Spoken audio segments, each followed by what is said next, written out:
Well, hello there. This is Cindy. So glad you could join us today. I'm glad you're here, and I can't wait for you to hear today's episode. Before we dive in, though, just wanted to share a few ways that we can work together if you happen to be looking to up-level your negotiation skills. I've got everything from online to group to mastermind VIP one-on-one sessions available to help you better leverage your innate power to get more of what you want and deserve in life. So if that sounds interesting, check out our website at artoffemininenegotiation.com. And now the reason you are here on to today's program, I'm really happy to introduce you today to John Suzuki. We're going to be talking about negotiating past concentration camp internment. So that is an unusual, very interesting topic. If that didn't catch your attention, I don't know what will. So welcome, John. It's great to have you on the show. Hi, Cindy. Thank you for having me. And for those of you who don't know, John Suzuki is an author, a speaker, a storyteller, an MC, and more.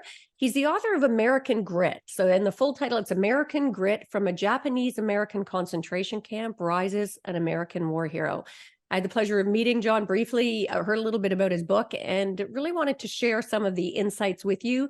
He's a professional speaker who inspires his audiences in really heartfelt and insightful ways. And he's also the host of a podcast called Finding Better, which provides weekly doses of inspiration and encouragement. We can all use more of that, especially these days. So John, let's dig in. I'd love to hear how you came to write this book. Yeah, thank you, Cindy. So it's actually been a calling. I was minding my own business one day, and I'm Japanese American, and my dad fought in World War II. And so I knew about the concentration camps, and I'm a great student of World War II. And one day I found myself on a pilgrimage to a place called Minidoka. And I had no idea why I was going there. I just knew I had to be there. And on the third day of this pilgrimage, I came across a billboard.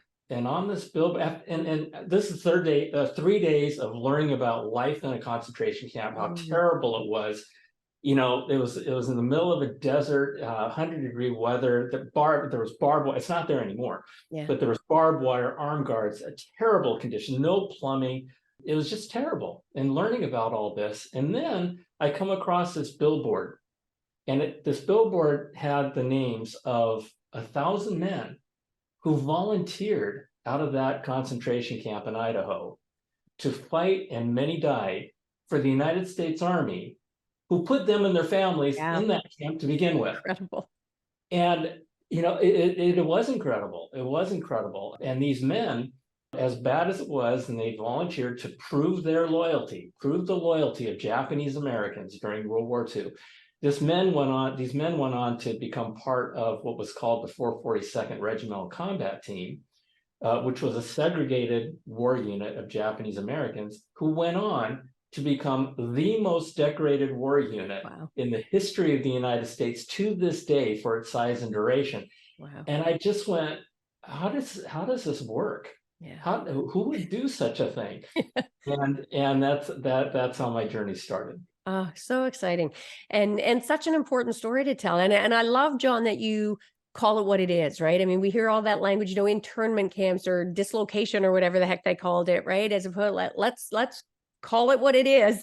These were concentration camps from people who are American citizens, and I said the story is important, but I'd love your perspective on why you think the story is still important today.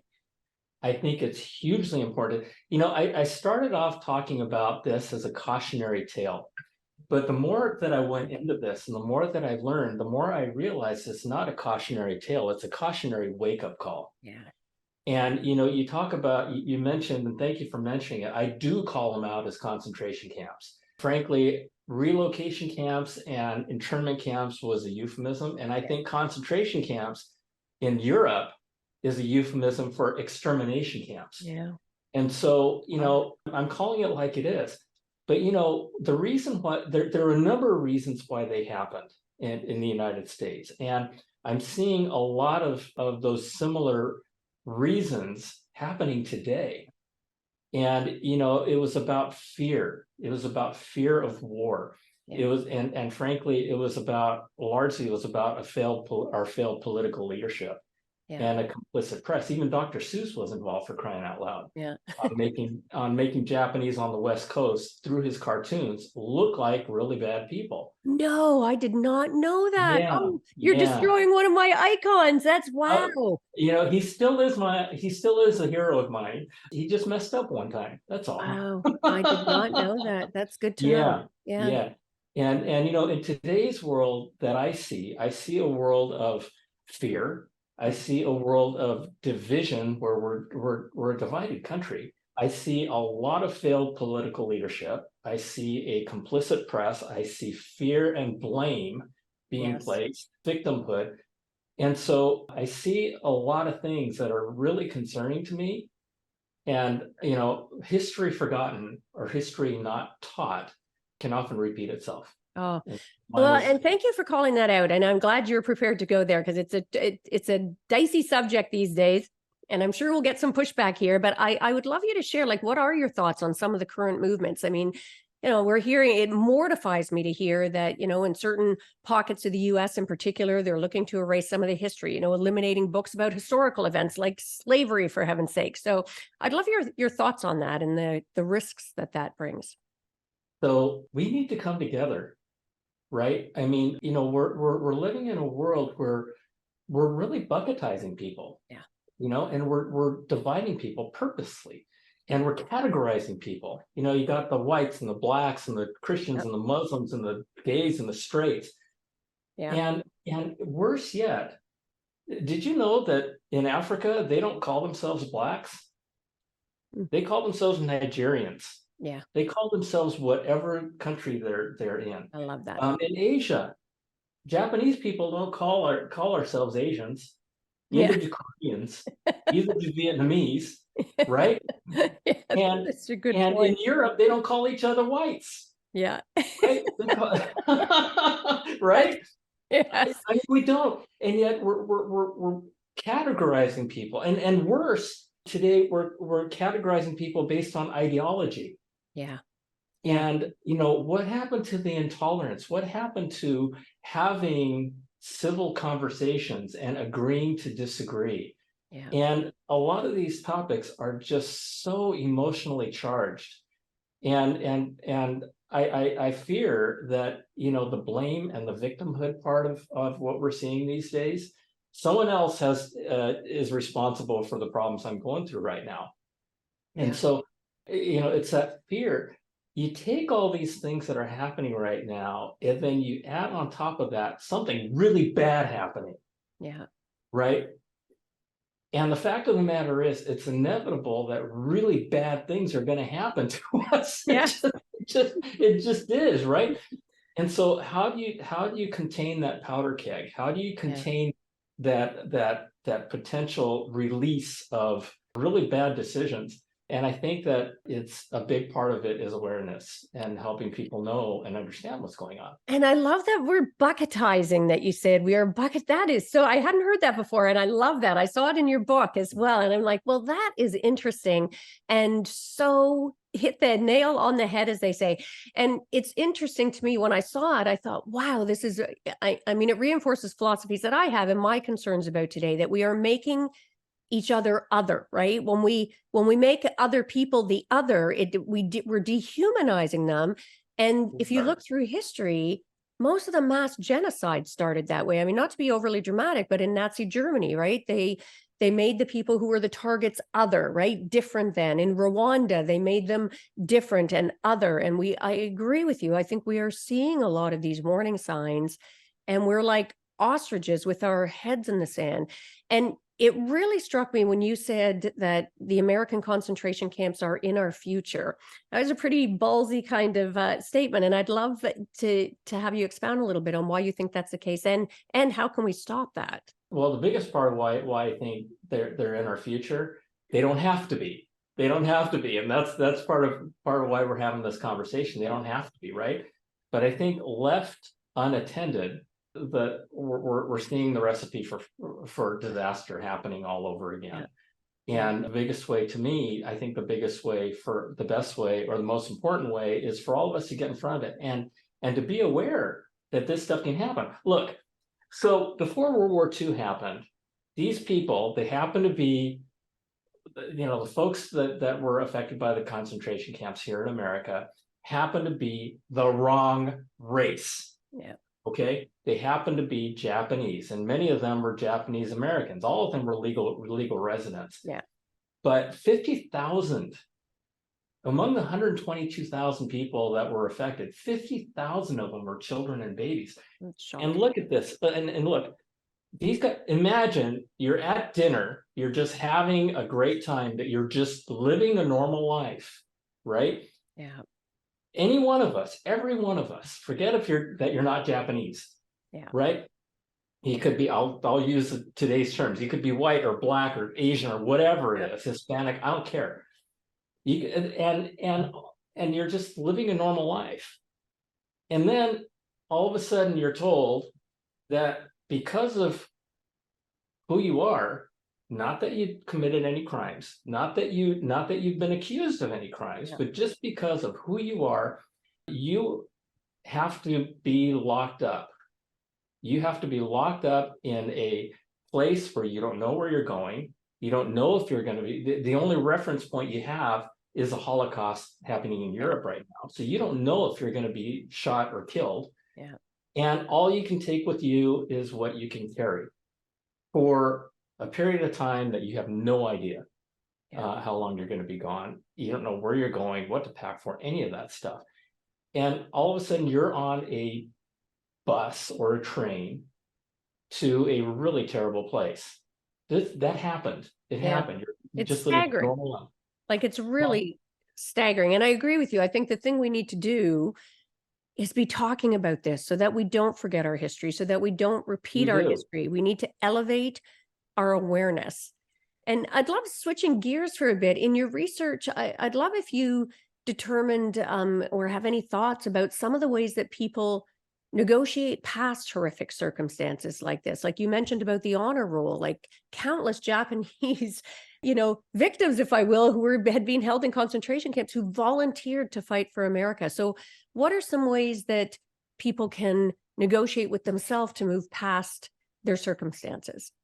So yeah, negotiating with themselves, but also knowing who to negotiate with outside of yourself. Good right? comment. And it's really important to me. The most important thing for us to be aware of is that it is our political leadership. It is they who made the decisions, whatever those decisions were based on. I mean, there's a whole sub story about the greed and the envy that was behind what was happening with the Japanese in the United States. But in this case, what they decided to do, what a lot of them decided to do, was that in order for them to get out of these camps and get their families out of these camps, somehow they needed to prove that they were loyal Americans and that they deserved to be Americans just like anybody else. And so they weren't able to talk to President Roosevelt, who signed the executive order putting them in those camps to begin with, right? And look, just a real side quick comment. This is not an indictment on President Roosevelt. In a lot of ways, he was one of the greatest presidents we ever had. He made a really bad decision. Yeah. A really bad decision. He was influenced by people who had their own agendas. Sound familiar with what's going on today? Yes. Right? So, right, there's no way that these folks in the camps could have gotten to the president of the United States, obviously. Yeah. So they decided to take matters into their own hands, and they volunteered. A bunch of the men volunteered, and this act of volunteering within the camps was a created huge uproar within the camps. It pitted families against families and brothers against brothers, and they were going, "What do you mean you're going to go fight for the country that put us in this camp, right? And you need to stay here. We need to fight for our rights anyway." And so, but they decided that a lot of them decided that the best way to make sure that they didn't have to live in those camps for the rest of their lives, because nobody knew, right, was to go out and prove their loyalty. And so they did. They volunteered, and a lot of them died. Imagine this: our armies and our military and our country is fighting overseas during World War II for freedom and democracy. And in our own country, we're taking American Yeah. citizens and we're throwing them in concentration camps. Yeah. Well, it isn't the first time we've been hypocritical, and it certainly won't be the Right? last, sadly. But I want Yeah. to commend you, John. One of the things I really noticed that I love is that you're very intentional with your language. And I noticed that even talking about like Roosevelt, you separate the person from their actions. And we don't do that enough, right? We condemn people Exactly. and judge them, and everything becomes very personalized rather than judging the conduct and the decisions that are made. Same when you spoke to Dr. Seuss, it was like, okay, he made a bad call on this or was on the wrong side of that. Now, you've talked about that negotiate, and that was an interesting perspective. Like as a way to negotiate out of their circumstances, they volunteered, and then there's the negotiation within the community and the negotiation Absolutely. externally. And I often say that our first and most important negotiation is with ourselves, right? Negotiating our mindset. And I'm just wondering, especially as a guy who does Finding Better as the podcast, you're obviously going to have a very positive outlook. Can you share some tips with our listeners about how to negotiate our mindset to help us step into the light, just generally in these difficult times? Yeah. First part is awareness. The first part is awareness. Yeah. And to me, one of the things that people aren't aware of, we know, but we're not aware of it, is that it's yours to make decisions. And a lot of times we're not even aware of decisions that we're making, or that we have a choice and that a decision needs to be made. Yeah. So in this case, right, making sure that we educate people is the first part. But then people making decisions and saying, okay, what if I start seeing the telltale signs again? Yeah. And we are, Yes. right? Okay, what are we going to do about it? How are we going? And part of this, to me, we're all here.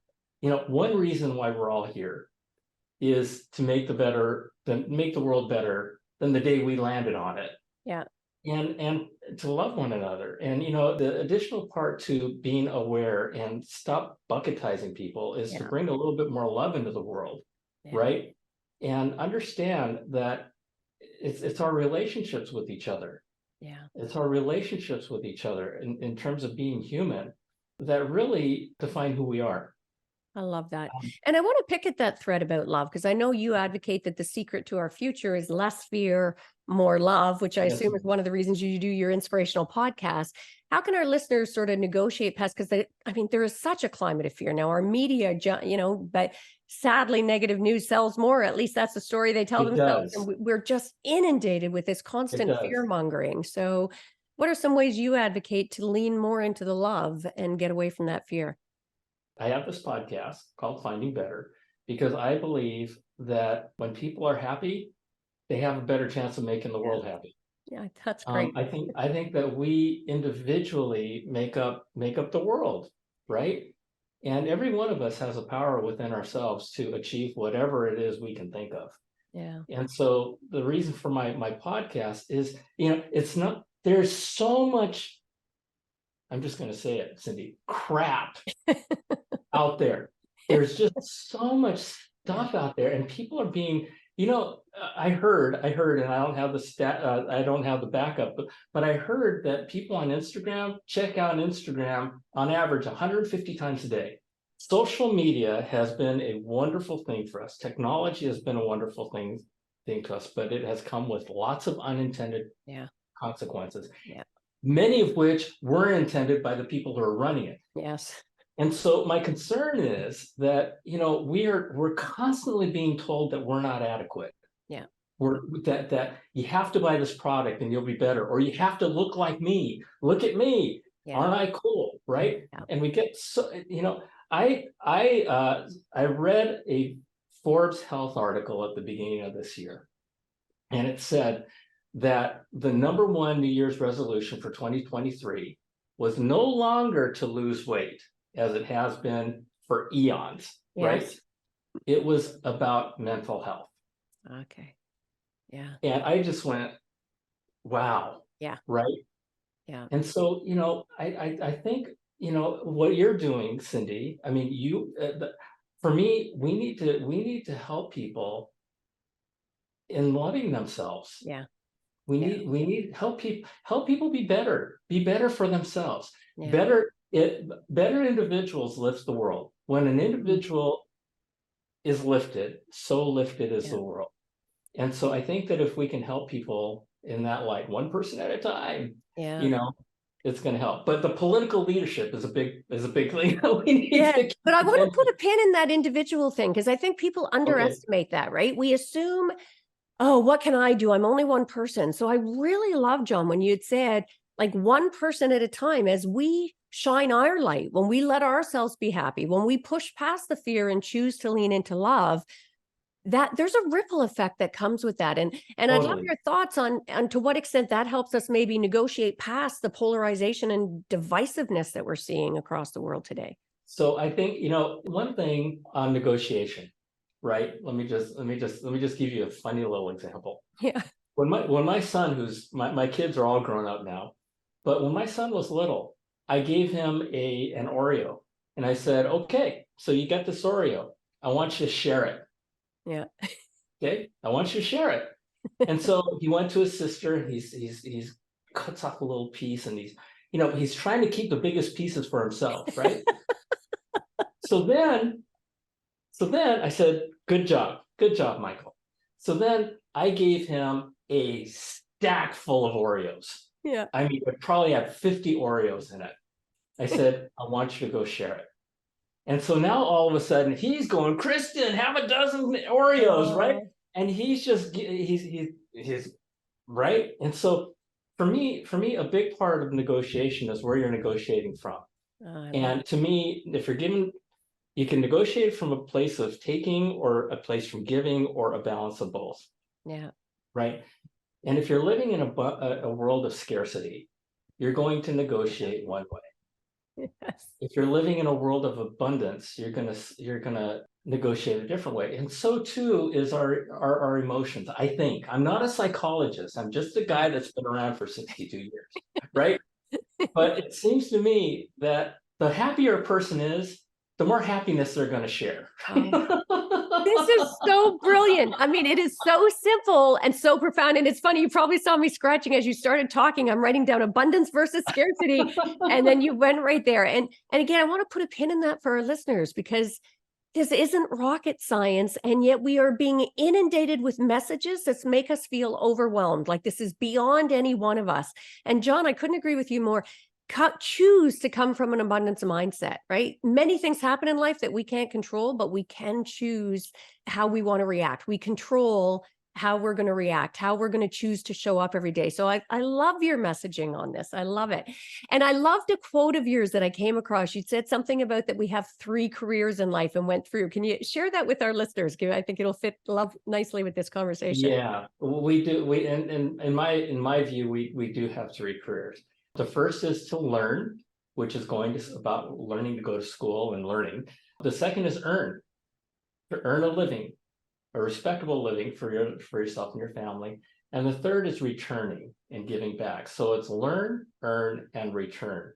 And you can look at it in maybe 30-year segments. This is all general. And they all intermix, right? I mean, while you're earning, you're also giving back. I think that there comes a point in time when it's ours to give back. It's ours to give back and help folks just as other folks helped us. Yeah. Make the world a little bit better. It's so beautiful. And it ties back to that abundance versus scarcity, because I think the sooner in life you adopt an abundance mindset and choose that over the scarcity mongering that we're constantly inundated with, the earlier you start that return phase, right? That's right. I think it's just a beautiful, beautiful model. And did you do much work, sir? I know I'm jumping all over the place here, but it just struck me about the reparations negotiations. Did you do any research about that? Yeah. Oh no, absolutely, absolutely. So there was a movement in the early '80s where they talked about reparations, where they talked about the reparations for the victims of the concentration camps. And in 1988, the president signed the Civil Liberties Act of 1988 that provided for an official U.S. apology to all the folks that were affected, and also included $20,000 for each one of the surviving camp victims at that time. Unfortunately, by 1988, over 40 years had passed, and most of the adults at the time during World War II had passed away. So the folks that got the payment were not old enough to have had all their property taken away. Most of those folks had passed away, but they were affected, and they were in the camps. Some of them were born in the camps. Some of them spent 3 years of their life in the camps. Yeah. And so, but the thing about it that was really interesting was that it wasn't so much the money that they were interested in, but it was the official apology. Yeah. It was the recognition that a terrible wrong had been done to American citizens, right? Yes. To citizens of this country. Yeah. And so, but you know what had happened, so 43 years prior, what happened when they closed the camps was people were evicted from their homes all over again, right? Yes, the camps were the camps, but they made it their homes and their communities. They built their schools, they built hospitals, they built police forces, they built everything. And they were given $25 and a one-way bus ticket and said, "Thank you very much, please leave." Incredible. Wow. To start all over. So fast forward 40 years, there was a movement that happened for 10 years prior to that. But over those 10 years, they were able to negotiate, and President Reagan was the president that signed Civil Liberties Act. Yeah. So, well, and it's interesting because I mean the money is like a token, could never ever repay, right, the indignity and the injustice. But I agree with you. I think it's the acknowledgement piece, which also helps to foster the awareness piece, which is really so important, so that we don't keep repeating history and making these same kind of mistakes. So yeah, just one quick thing. So when we talk about potential concentration camps happening again, 9/11, and I just want, we have the Civil Liberties Act in 1988 and all this kind of stuff. 9/11 happens. yes. Then someone comes up with a misguided idea that all Muslims must be terrorists. Yeah. And what was really interesting at that time was that one group that rose up against any idea of concentration, and the misguided idea included, so we got to round them all up. Yeah. And put them away. One of the groups that came out very, very forcefully was a Japanese American community. But there was one thing that very few people know about, was that there was a man who was in President Bush's cabinet. He was a transportation secretary named Norman Mineta. Yeah. Norman Mineta was in a concentration camp when he was a child. And so when President Bush got together with his advisors, he told his advisors, "Whatever you do, do not come to me with a solution that involves what that guy went through when he was a child." Wow. And so, but the point isn't so much that President Bush did that and that the Japanese helped. The point is that the idea came up again. Yeah. Yes. Yes. Right. Yeah. And this was that. So it's crazy. Then you fast forward to what happened during COVID. Yes. And I mean, the Chinese hate. Yes. For crying out loud. It just it's kind of crazy. Yeah. Well, and thank you for calling that out again, and thank you for the work that you're doing around this, because I didn't know some of that, and but I am very cognizant, because I thought the same thing. 9/11, it was like, oh my gosh, here we go again. And with COVID, both in terms of the racial discrimination that we saw immediately, it's every time we're faced with fear, we immediately resort. So I love your messaging about replace that fear with love. But even the whole anti-vaxxer versus whatever, I mean, regardless of where people fall on the spectrum, there were legitimate considerations at both ends of the spectrum. And if there was ever a time to be having intelligent discourse to make sure we came up with the best solutions, that would have been it. And again, that fear overrode, and we missed that opportunity. So I'd love, what was one of the most surprising things you discovered while researching your book, John? Probably the most surprising thing that I learned is how similar the world is, and in some cases worse. That's true. Than what it was like in before World War II. And as I mentioned, I mean, let's face it, bad things are going to happen. Something bad is going to happen to this country. Yeah. Right. And left unattended, and we this can happen again. So we have to get in front of this. Yeah. Another thing, really heartbreaking thing that I realized as I was writing this book is that, I mentioned to you about the volunteers who went out and fought for the United States Army. Yeah. A lot of them died. Yeah. Now imagine this. When a soldier dies at war, a military contingent of officers goes to that person's home. Yeah. And presents their family with a gold star and an American flag. Yeah. These families were in concentration camps. Now imagine you're in a concentration camp and you are being approached by a military contingent. Oh. And they died fighting for freedom. And you're in a concentration camp. Yeah. Imprisoned by the same army that's presenting you with an American flag. Yeah. And there was just, there's just, it's stories like that people aren't aware of or don't think about are just really heartbreaking. And the kinds of stories that keep me going, like this can't happen again. Yes. Yes. And now I think you're right about the needing that wake up call, that this is no longer a cautionary tale. It is definitely a cautionary wake up call. Yeah. And thank you for your book and for getting the message out there. And this has been just a fabulous conversation. I've really enjoyed this. And I normally like to end by asking, what's one of the greatest mindset shifts you've had in your life? And it doesn't have to do with your book or even this issue at all, but just one of those moments where you have a sort of a little mini epiphany that changes how you think about things or show up. That's a really interesting question. And the first thing that comes to my mind, and this was a really big thing that I realized as I was writing this book, is my life changed when I really, really learned from writing this book to live with gratitude. Yes. To live with gratitude. I learned from this book, these people didn't have plumbing.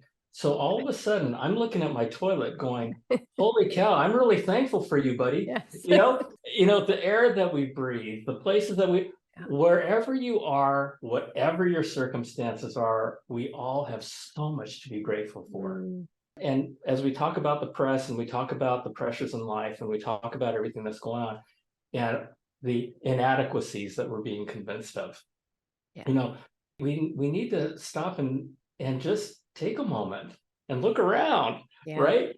And be thankful. The one time, real quick, that really, really hit me was when I was in the hospital. And I kept negotiating, saying, when I get out of here, I promise. Boy, you sure learn to appreciate your health when you're in the hospital, right? So true. We have so much to be thankful for. And so that attitude of gratitude, I think, is really important. Oh, and what a beautiful note to end on, because it circles back so beautifully. I think when we come from a place of gratitude, we are more open to an abundant mindset. We are more open to love. It's impossible to be in a state of anger and fear and negative emotion when you allow yourself to get in a state of gratitude. So that is really a powerful message. And interestingly, I heard relatively recently as well that even the most impoverished among us today in North America live infinitely better than people did hundreds of years ago. When you think about it, I mean, better than many royalty, frankly, from, hundreds of years ago. So, right. So tell us, John, where can people learn more about you? Well, they can go to my website. My website is John Suzuki, just like the motorcycle.com. and they can learn about me. And if they want to get in touch with me, they can get my information there. Beautiful. And again, make sure to check out that book as well. American Grit. Love the title, by the way. From a Japanese American concentration camp rises an American war hero. Definitely worth a read. Keep raising our awareness. So thanks so much, John. Can I just make one quick comment? Of course. It's called, a friend of mine told me, he said, your book is called American Grit. And when people think of those words, American Grit, most people probably don't think about a bunch of Japanese guys. A bunch of Japanese Americans running around. And but thank you so much for having me, Cindy. It's been wonderful. Oh, I love that. And I love that messaging again. I want to just put a little pin in that for our listeners out there, because be open to the fact that your perspectives may be skewed. We are terrible perspective takers. And that is such a beautiful illustration of that, John, like American Grit.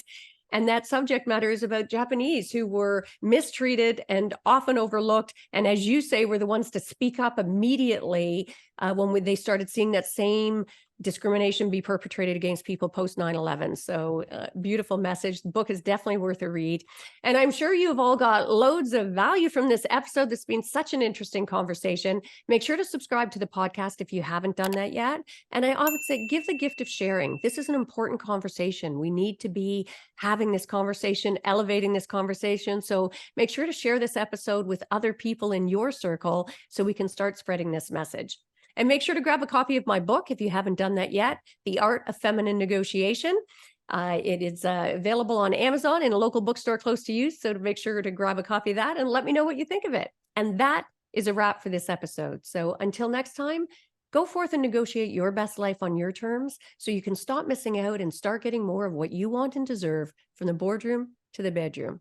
Until next time, take care.